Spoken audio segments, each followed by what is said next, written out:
नमस्कार दोस्तों, आपका स्टेनो सक्सेस में स्वागत है। तो फ्रेंड्स, आप हमारे चैनल पर नए हैं तो चैनल को सब्सक्राइब करें और ज़्यादा से ज़्यादा शेयर करें, जिससे और भी दोस्तों को लाभ मिल सके। तो फ्रेंड्स, चलिए डिक्टेशन स्टार्ट होगा 5 सेकंड बाद। स्टार्ट।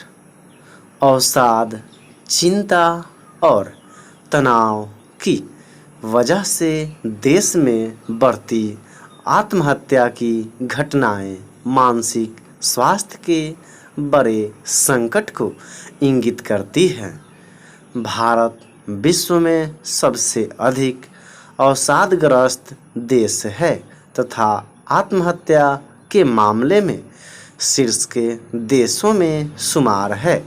विभिन्न शोधों का आकलन है कि लगभग 15 करोड़ भारतीय मानसिक स्वास्थ्य से संबंधित समस्याओं से जूझ रहे हैं तथा उनमें से महज 3 करोड़ को ही किसी तरह की चिकित्सकीय मदद मिल पा रही है।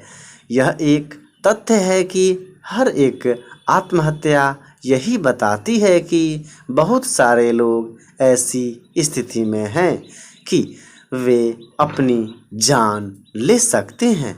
आंकड़ों को देखें तो 1990 में दुनिया भर में महिलाओं में होने वाली आत्महत्याओं में भारत के मामले 25.3% थे, लेकिन 2016 में यह अनुपात बढ़कर 36.6% जा पहुंचा।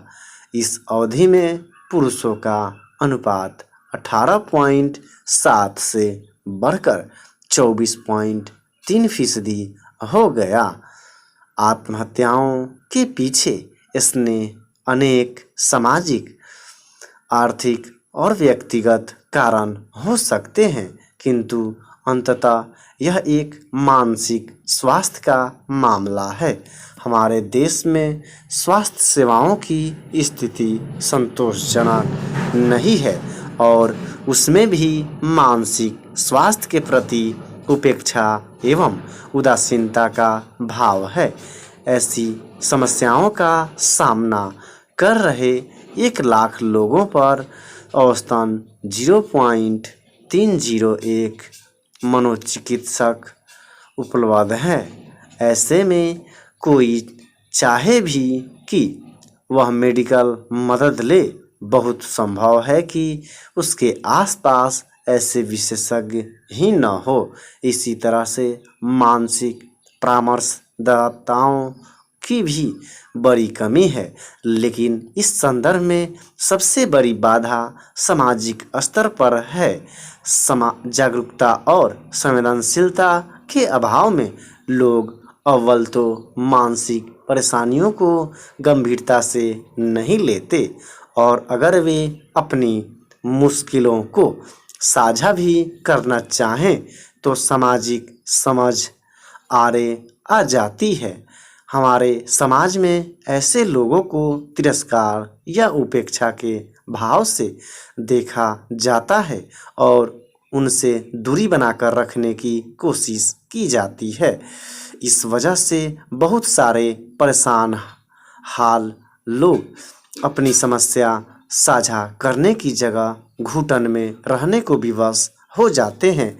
ऐसे में जो समस्या सामान्य बातचीत, परस्पर सहयोग या मामूली मेडिकल मदद से हल हो सकती है, वह आत्मघाती बनती जाती है। समाज को ऐसे पूर्वाग्रह से मुक्त होना होगा, क्योंकि देश की आबादी का लगभग 15% हिस्सा मानसिक परेशानी की जकड़ में है। यदि परिवार, सगे संबंधी, आस पड़ोस के लोग ही समाधान के लिए हाथ नहीं बढ़ाएंगे तो फिर अवसाद में जी रहे लोगों को बचाना मुश्किल हो जाएगा। हमारी व्यापक संवेदनशीलता ही लाखों लोगों को नया जीवन दे सकती है। जागरूकता और संवेदनशीलता के आधार पर ही स्वास्थ्य सेवा में मानसिक स्वास्थ्य के आवश्यक महत्व को स्थापित किया जा सकता है। यदि आपके आसपास कोई ऐसी समस्या से जूझ रहा है तो उसका मजाक उड़ाने और उसे अपमानित करने के बजाय आप उसका हौसला बढ़ाएं, मददगार बने और ज़रूरी हो तो उसके लिए मेडिकल सहयोग की व्यवस्था करें। यही ज़रूरी है। स्टॉप। फिर डिक्टेशन स्टार्ट होगा प्रभात खबर से 5 सेकंड बाद। स्टार्ट। आप जिसे जीवन कहते हैं वह एक निश्चित मात्रा की ऊर्जा है जो एक निश्चित मात्रा की जानकारी से नियंत्रित होती है। आजकल की शब्दावली के अनुसार इस जानकारी को हम सॉफ्टवेयर कह सकते हैं। जीवन ऊर्जा की एक खास मात्रा से सूचना की एक खास मात्रा जुड़ी होती है।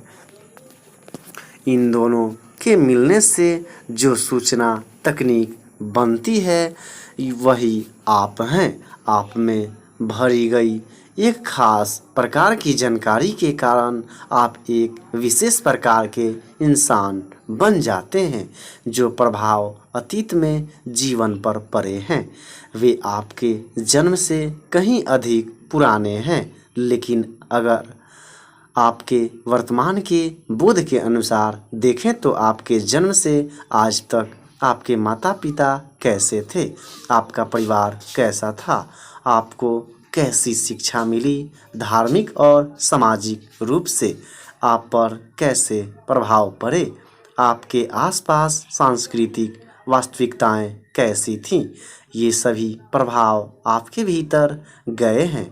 दूसरा व्यक्ति आपसे अलग होता है क्योंकि उसके अंदर गई जानकारी अलग प्रकार की थी। यही कर्म बंधन है। यह सूचना, यह जानकारी पारंपरिक रूप से कर्म बंधन या कर्म शरीर या कारण शरीर कहलाती है। वह जो जीवन का कारण बनती है। यह सूचनाएं कई अलग अलग स्तरों पर होती हैं।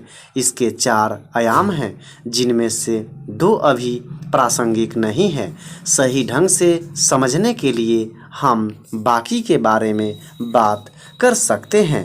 एक है संचित कर्म। ये एक तरह से कर्म बंधनों का भंडार है जिसमें एक कोशिकीय जीव और निष्प्राण पदार्थों तक के भी कर्म शामिल है, अर्थात वहाँ तक जहाँ से जीवन विकसित हुआ है। सभी सूचनाएं वहाँ जमा हैं। अगर आप अपनी आंखें बंद कर लें, पर्याप्त मात्रा में जागरूक हो जाएं और अपने अंदर देखें तो आपको ब्रह्मांड की प्रकृति का पता चल जाएगा। इसलिए नहीं कि आप अपने दिमाग के माध्यम से देख रहे हैं, बल्कि इसलिए कि इन सारी सूचनाओं ने ही आपके शरीर का निर्माण किया है। यह शरीर सृष्टि की रचना के समय से लेकर आज तक की सूचनाओं का भंडार है। यही आपका संचित कर्म है। स्टॉप। तो फ्रेंड्स, डिक्टेशन अच्छा लगे तो लाइक, शेयर और सब्सक्राइब करना न भूलें और ज़्यादा से ज़्यादा प्रैक्टिस करें जिससे आपकी और भी स्टेनो अच्छा हो सके।